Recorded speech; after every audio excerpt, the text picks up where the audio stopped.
Sejam todos bem-vindos ao estudo diário das Escrituras. Gratidão pelas mensagens de vocês aqui no canal. Eu amo quando vocês falam até amanhã, que é o compromisso de que amanhã nós vamos estar aqui novamente estudando a palavra do Senhor. Gratidão a todos vocês. Hoje nós vamos continuar aqui estudando Atos capítulo 16, a partir do versículo 10. Os versículos anteriores, Paulo ele recebeu um sonho, uma visão, na qual ele deveria ir para Macedônia pregar o evangelho. Então ele obedece essa revelação que ele teve e vem, tá bom? E aí ele chega na primeira cidade ali, que ele chega na Macedônia, no versículo 12, diz assim, ó. E dali para Filipos, que é a primeira cidade desta parte da Macedônia. E é uma colônia, e esteve ali alguns dias naquela cidade. É a primeira vez aqui no livro de Atos que vai usar uma palavra como colônia, Das outras cidades aqui que Paulo ele passa, não coloca como colônia, E essa aqui ficou como uma colônia. Talvez essa cidade era menor, tá bom? Diferente, do que para onde Paulo estava querendo ir. Ele estava querendo ir para as metrópoles, para cidades grandes. E acabou vindo para Macedônia, que sempre o Espírito constrangia ali para que ele viesse para outro lugar. E aí, então, ele recebe essa revelação e vem agora para Macedônia, mas ele não começa na capital, da Macedônia. Ele começa aqui nessa cidade chamada Filipos. Essa cidade era pequena, porque não tinha nem sequer uma sinagoga, Apesar de eles estarem num terreno gentil, Não era um terreno judaico, mas o judaísmo, ele tinha liberdade religiosa em todo o território romano, Em todos os territórios que Roma mandava ali. Tá bom? E para se fazer uma sinagoga, bastava ali juntar-se 10 judeus, E aí eles podiam formar uma sinagoga. E nessa cidade aqui não tinha nenhuma sinagoga. Então como é que eles faziam, para adorar ali no dia de sábado, A gente consegue ler aqui no versículo 13, E no dia do sábado saímos da cidade para junto do rio onde se costumava fazer oração. E assentando-se, falamos às mulheres que ali se reuniam. Então a gente olha que eles não tinham uma sinagoga, mas foram para perto de um rio. Ali se acostumava então chegar-se a fazer oração. E justamente tinha algumas mulheres ali. Então ele começa a ensinar essas mulheres. Uma dessas mulheres está aqui no versículo 14.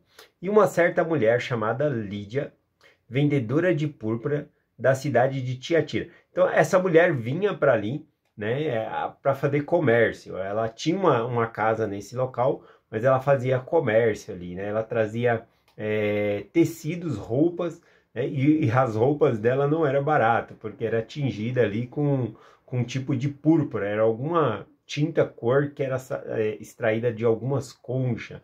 Então só quem eram os clientes dela, Eram as pessoas ricas da cidade ali, que era cliente dessa mulher aqui. Então ela vai e vende, essas coisas. Mas ela estava atenta ali no que Paulo estava falando, tá bom? E diz assim, e servia a Deus e ouvia ao Senhor, que lhe abriu o coração para que estivesse atenta ao que Paulo dizia. Então essa mulher, ela estava atenta ao que Paulo estava ensinando ali.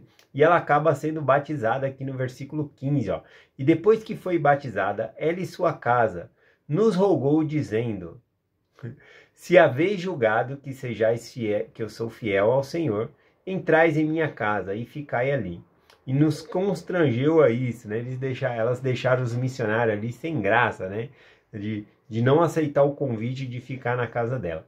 E ali não estava, a casa dela era grande, Porque nós devemos entender aqui que estava Paulo, Silas, Lucas e Timóteo, 4 missionários aqui, estavam nessa cidade. Então os 4 ficaram hospedados ali na casa dela durante um dia, compartilhando ali a mensagem com ela, tá bom? Então Paulo, então ele sai, ele se divide, eles fazem a dupla ali, Paulo com Silas. Então Lucas ele sai com Timóteo e começam a compartilhar o evangelho. E olha só que interessante aqui no versículo 16. E aconteceu que indo nós a oração, nos saiu ao encontro uma moça que tinha um espírito de adivinhação, que dava grande lucro aos seus senhores. Versículo 17. Esta, seguindo Paulo, nos clamava, dizendo: estes homens nos anunciam o caminho da salvação. São servos do Deus Altíssimo. Bom, aqui a gente vê uma uma pessoa que tinha um espírito de adivinhação, né? Um espírito maligno, né? E aí esse espírito de adivinhação aqui estava clamando, e onde Paulo ia, ela ia atrás ali, né? Durante alguns dias, clamando, dizendo: estes homens pregam a salvação, né? Eles são servos do Deus Altíssimo. O demônio aqui, a gente vê que ele está prestando um testemunho sobre o chamado deles e da verdade que eles estão ensinando, né? Assim como eles faziam com Jesus Cristo, né? Lá com Jesus Cristo eles falavam: bem sabemos que é o Filho de Deus, prestando testemunho ali, e Jesus Cristo expulsava, né, esses demônios ali imediatamente. E é o que Paulo vai fazer aqui, ó. No versículo 18 ele diz: e ela fazia isto muitos dias, porém descontentando isso, Paulo voltou-se e disse ao Espírito: em nome de Jesus Cristo te mando que saias. E na mesma hora saiu, né? Na mesma hora aquele espírito maligno saiu ali dela, de modo que ela já não podia mais fazer adivinhações, né? Essa moça, ela tinha senhores, ela era uma serva, aliás, né? E os senhores dela, que ganhavam dinheiro com as coisas que ela fazia adivinhação ali, ou seja, cobrava o dinheiro ali para fazer esse tipo de serviço aqui. E aí, quando Paulo expulsa esse espírito de adivinhação, ela estava impossibilitada, né, de pregar, né, de fazer adivinhações, de trazer lucro, né, para os seus senhores ali, tá bom? Esse espírito, ele está fazendo essas coisas, né, de falar ali, né, que Paulo, ele pregava a verdade da salvação, que eles eram servos do Deus Altíssimo, porque o espírito, os malignos, ele sempre quer falar algo verdadeiro para depois trazer algo falso, né? Assim como o diabo lá no Jardim do Éden, né? Ele vai lá e diz para Adão e Eva: se comer do fruto, né, será como Deus, conhecendo o bem e do mal, né? E isso era uma verdade. Os olhos de Adão e Eva se abriram, eles ficaram sabendo o que é bom e o que é errado, né? O conhecimento do bem e do mal realmente abriu o entendimento deles ali. Mas ele também mente, né, dizendo: certamente não morrerás, né, mas será como Deus, conhecendo o bem e o mal. Então observe, né, que o inimigo, ele coloca coisas mentira no meio. E aqui esse espírito maligno estava esperando esse momento ali para colocar coisas mentirosas também. Mas tem outra coisa que nós devemos entender aqui também, que talvez ela realmente estava provocando Paulo, esse espírito, para ele realmente ser expulso, porque isso causaria uma contenda ali na cidade. Vamos acompanhar aqui, ó, versículo 19. E vendo os seus senhores, né, que a esperança do seu lucro estava perdida, pegaram Paulo e Silas e os levaram à praça, à presença dos magistrados, né, os governantes ali. Repare que eles estavam em 4 missionários e só Paulo e Silas que foram presos, né? Ou seja, eles dividiram duplas, né? Para ser mais eficiente o trabalho, Lucas e Timóteo estavam pregando numa parte e Paulo e Silas em outra. E essa mulher que tinha um espírito de adivinhação estava seguindo aqui justamente Paulo e Silas. E aí aqui mostra, né, que os seus senhores, eles pegam e prendem Paulo e Silas porque o seu lucro estava perdido, né? Eles se sentiram prejudicados. É aqui que está um ponto, porque esse espírito estava indo fazer essas coisas porque ele sabia que ia ser expulso, que Paulo tinha essa autoridade de expulsá-lo. E quando ele é expulso, quem é prejudicado? Aqueles senhores dela, que lucravam com aquele serviço ali de adivinhação que se fazia. Então, nesse ponto aqui, aquelas pessoas daquela cidade e esses senhores, eles têm que fazer uma escolha. Por quê? Ou eles aceitam a salvação, porque ela mesmo disse, né, que eles pregavam a palavra da salvação, né? Então, ou eles aceitavam a palavra da salvação, ou eles iam preferir o lucro. Em outras palavras, né, a pessoa quer a salvação ou quer o dinheiro, né? Será que a gente está vendo algo nítido aqui, mas será que em nossos dias tem pessoas que deixam de buscar a salvação por causa de dinheiro, né, que estão tão sufocadas, correndo atrás de dinheiro, de uma casa melhor, carro melhor, e não tem tempo para a salvação, não tem tempo para ouvir a palavra, não tem tempo para ir à igreja, né, e se concentram só no lucro. Isso também é uma espécie de escolha. Então o Espírito, ele fez essa provocação a Paulo para ele ser expulso também, e aí ficar na mão daqueles senhores. Olha, ela tirou o nosso lucro. Então eles viram Paulo e Silas ali como vilão, que é o que a gente vê na história aqui, ó, versículo 20. E apresentando-o aos magistrados, disseram: estes homens, sendo judeus, perturbaram nossa cidade. Aqui, né, a gente já vê um tipo de preconceito, né? Eles tinham preconceito como judeus, então eles já inferiorizam, né, os judeus ali, né? Na verdade, Paulo e Silas, eles não eram judeus, né? Eles eram judeus, mas tinha cidadania romana, tá bom? A gente vai ver isso aqui depois. E aí, o que mais é a acusação aqui? Ele diz no versículo 21. E pregam costumes que não nos é lícito receber nem praticar, visto que somos romanos. Então aqui a gente vê a depreciação dos judeus e o engrandecimento deles falando que são romanos, tá bom? E outra coisa falando que eles estavam pregando coisas que não era lícito pregar ali, né? Uma coisa que existia entre o Império Romano e todos os lugares que ele governava era que a nação judaica podia pregar aquele evangelho. Mas esse era um cristianismo, era diferente, né, do judaísmo, tá bom? Então eles interpretaram também como aquilo sendo algo que estava indo contra a lei deles ali. Versículo 22. E a multidão se levantou juntamente contra eles. E os magistrados rasgaram-lhe as vestes, mandando-lhe açoitar com varas.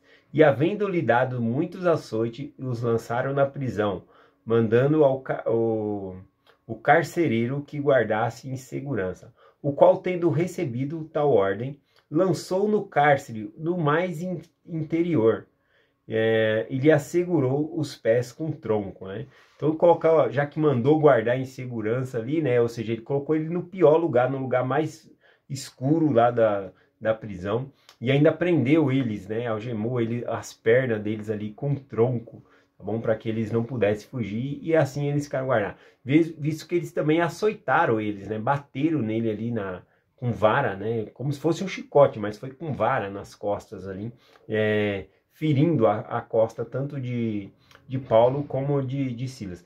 Em qualquer momento aqui, Paulo poderia dizer, né?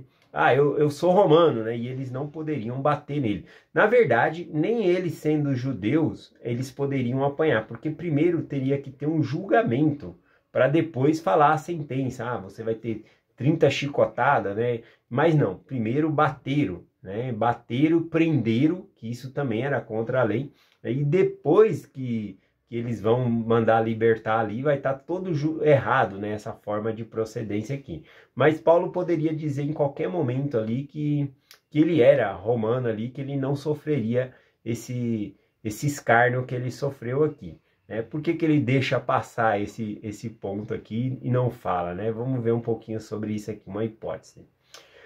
Agora sim, eles estão presos e na prisão, versículo 25, o que acontece?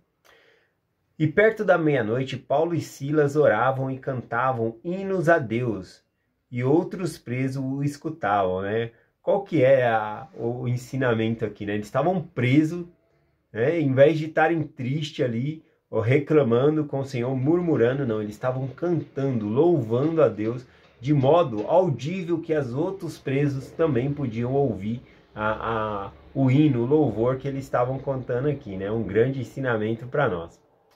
E de repente sobreveio tão grande terremoto, que o alicerce do cárcere se moveram, e logo se abriram todas as portas, e se soltaram as prisões de todos. Então, essa palavra é muito interessante no português, né? Que sobreveio.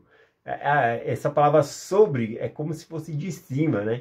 Então, no português fala que veio de cima, né? O terremoto, na verdade, ele vem de baixo, mas aqui essa palavra aqui no hebraico, né, que diz, e de repente sobreveio, esse de repente significa que não foi algo causado por Paulo ou Silas, que eles oraram para ter um terremoto. Sobreveio de Deus. De repente significa que não teve ação de outras pessoas. Veio da vontade de Deus, né? Embora o terremoto venha por baixo, veio de cima a ordem, né, para que esse terremoto acontecesse. Então ele sobreveio sobre eles ali, de maneira que todas as prisões se abriram, né, as cadeias, né, que eles estavam presos soltaram-se ali, né, estavam todos livres ali por conta desse desse terremoto aqui que o Senhor mandou. Versículo 27. E acordando o carcereiro, ou seja, ele não viu que tinha tido um terremoto, né? E vendo as portas abertas, né, da prisão, puxou a espada e quis matar-se, supondo que os presos já tivessem fugido. Então, aqui o carcereiro, aquele que tomava conta, ele pegou da espada e já ia se matar a si mesmo, né? A pena era grave para aquele que deixasse um prisioneiro fugir, né? Quando o anjo, ele liberta lá Pedro, né, da prisão, a gente vê que Herodes, ele manda matar ali os 16 guardas que estavam tomando conta ali de Pedro, né? Porque ele foi solto, né? O anjo levou e aí ele mandou matar aqueles guardas. Então a pena era severa. E aqui talvez o guarda, né? Estava atentando contra a própria vida, porque isso protegeria a família dele também, porque algumas vezes, além do soldado ser morto, também mandava se matar a família ali também, tá bom? Então ele queria proteger a família, então ele tenta ali um suicídio, né? Mas Paulo intervém rapidamente aqui, ó, versículo 28. Porém Paulo clamou com grande voz, dizendo: não te faças nenhum mal, que todos aqui estamos, ou seja, não é para você se matar, nós estamos aqui. Qual é a atitude desse carcereiro, né? E pedindo luz, saltou para dentro, ou seja, ele foi correndo, né? Todo trêmulo, e prostrou-se aos pés de Paulo e Silas. E tirando-os para fora, disse: senhores, o que é necessário para fazer para me salvar? Bom, aqui, né, tem um outro texto antigo também, né, no grego, que fala que primeiro ele prendeu os outros presos e aí Paulo e Silas ele tira para fora, mas os outros ele prendeu de novo lá na prisão, né? Então tem outro texto que fala sobre isso. E aí a pergunta dele é bem simples, né? O que devo fazer para ser salvo? Paulo simplesmente responde no versículo 31. E eles disseram: crê no Senhor Jesus Cristo e será salvo tu e tua casa. Então crê em Jesus Cristo, né? Qual que o que é uma pergunta que até nós podemos fazer. O que nós devemos fazer para ser salvo? Para ser salvo por Deus, o que nós devemos fazer? Aqui é uma resposta bem simples: crer em Jesus Cristo, tá bom? Aqui ele está ensinando o princípio, o homem está ali, aos pés dele ali, ele está ensinando o princípio, tá bom? Mas ele vai até a casa desse homem ensinar mais sobre a doutrina de Cristo ali, então ele vai ensinar mais coisas lá, falando o que é necessário para a salvação. Versículo 32. E lhe falava a palavra do Senhor, e todos que estavam em sua casa, e tomando eles consigo, naquela mesma hora da noite, lavou-lhes os açoites, e logo foi batizado, ele e todos os seus. E levando-os para a casa, lhe pôs à mesa, crendo em Deus. Alegrou-se com toda a sua casa. Então observe aqui que toda a família do carcereiro, né, ele aderem, né, ao cristianismo, eles são batizados, né? Então toda a casa dele ali é batizada e se converte ao Senhor, né? É um grande milagre aqui, né? Então ele já tinha Lídia, que havia se batizado com toda a sua casa, e agora tinha aqui a família do carcereiro, né? Já dava para montar um ramo aqui. E aí então a questão deles serem soltos aqui, né? Volta aqui no versículo 35. E sendo já dia, os magistrados mandaram os oficiais de justiça dizendo: solta aqueles homens, né? Já bateu nele, já prenderam ele um dia ali, agora vamos soltar eles lá, manda eles embora lá. E o carcereiro anunciou a Paulo essas palavras dizendo: os magistrados mandaram vos soltar. Agora, pois, sai e ide em paz, né? O carcereiro falou: agora vocês estão livres, vocês podem ir, né? Pode ir em paz. Só que Paulo, ele usa uma estratégia aqui, né? Ele já se deixou apanhar. E agora ele vai usar essa dor que ele sentiu para defender aquelas pessoas que haviam se convertido ao evangelho, né? Ele diz no versículo 37. Porém, Paulo disse: açoitaram-nos publicamente, sem sermos sentenciados, sendo nós homens romanos. Então ele fala duas coisas aqui que estava ilegal. Primeiro, que eles foram sentenciados, né, a ficar presos sem ter um julgamento. né? Então isso estava em desacordo com a lei. E também eles eram cidadãos romanos, né? Eles não poderiam ter apanhado, né? Então eles apanharam. E aí então Paulo ele pega e diz aqui, né? Agora encobertamente nos lança fora, não será assim. Venha eles mesmo e nos tire para fora. Ele fala para aqueles magistrados vir até ele e tirar eles da prisão, né? Que ele aqui não é uma retaliação que Paulo e Silas estão fazendo. Aqui a gente vê uma estratégia que Paulo está fazendo da seguinte maneira. Porque Paulo iria embora dessa cidade, assim como todos os missionários que vêm nos ensina, depois eles vão embora. E aqui ele queria defender aquelas pessoas que estavam ali. Uma das acusações que veio sobre eles é que eles estavam ensinando coisas que não eram lícitas entre os romanos, né? Porque era uma nova religião, o cristianismo era uma nova religião, e a religião judaica era permitido pregar, né? Ter a religião ali, mas uma nova religião, então parecia que eram algumas, por exemplo, se Paulo simplesmente vai embora, eles poderiam falar, isso é ilegal e começar a perseguir os membros da igreja, perseguir ali o carcereiro, perseguir Lídia e aqueles que eram membros da igreja. Então, ao chamar os magistrados, aí eles ficam, então, atemorizados, porque Paulo, ele é romano, e aí, então, eles veem que tomar cuidado, né? A gente já fez algo errado aqui, então a gente não vai perseguir aqui as pessoas da igreja. É esse o sentido aqui, né? Versículo 38, né? E os oficiais de justiça foram dizer aos magistrados essas palavras, e eles tremeram, ouviram que eram romanos, né? Tremeram de medo ali, porque eles mandaram açoitar, fizeram o julgamento todo ilegal, aliás, nem julgamento todo fizeram, né? Vindo eles, rogaram-lhe que tirasse para fora, e pediram que saísse da cidade. Então ele vai lá, pede, né? Aqui nessa conversa que ele tem, Paulo fala, né, sobre a religião e fala sobre os membros que estavam ali naquele local, que eles não deveriam ser perturbados, né? E até mesmo porque Paulo poderia ter feito uma denúncia, né, a uma instância superior que iria aplicar um castigo a essas pessoas aqui porque eles quebraram a lei, né? E os romanos não permitem, né, essa coisa de quebra de lei aqui. Eles só fizeram isso por conta que acharam que eram simplesmente judeus ali, né? Então veja aí o racismo entre eles também aqui, tá bom? Então vamos ver aqui que ele pede para Paulo e Silas ir embora, mas eles não vão com pressa não, né? Versículo 40 aqui para finalizar. E saindo da prisão entraram na casa de Lídia, e vendo os irmãos confortaram e depois partiram. Ou seja, primeiro ele fortaleceu aquelas pessoas ali, confortou elas e depois ele partiu. De que modo ele confortou? Olha, eu falei lá com os magistrados e vocês podem ficar em paz aqui para seguir a religião, seguir, né, seguir Jesus Cristo a quem vocês foram batizados. Então depois disso que ele parte, né? Então é essa mensagem que eu compartilho com vocês hoje, em nome de Jesus Cristo. Amém. Até amanhã.